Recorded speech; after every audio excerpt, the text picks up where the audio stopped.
₹3 கோடி போடப்பட்ட சாலை பாதிப்பு அடைந்துவிடும் என்ற நோக்கத்தோடு கனரக வாகனங்களை நிறுத்திய புட்லூர் ஊராட்சி மக்கள்.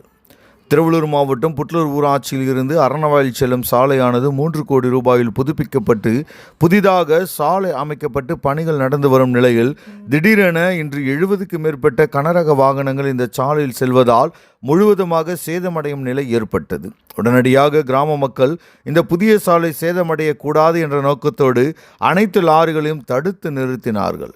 புதிதாக அமைக்கப்பட்ட சாலை சிதிலமடையக்கூடாது என்பதற்காக புட்லூர் முன்னாள் ஊராட்சி செயலாளர் TM ராமச்சந்திரன் மற்றும் AK என்கிற அசோக்குமார் மற்றும் தினேஷ்குமார், அருண், கீதன், சுதாகர், வேணு, மகளிர் அணி மகாதேவி, சாந்தகுமார் மற்றும் புட்லூர் கிராம மக்கள் வாகனங்களை வழிமறித்து செவ்வாப்பேட்டை காவல் நிலையத்திற்கு தகவல் தெரிவித்து உடனடியாக காவலர்களுடைய உதவியுடன் கனரக வாகனங்கள் அந்த பாதையில் செல்லாதபடி முழுவதுமாக திருப்பி அனுப்பி வைக்கப்பட்டது.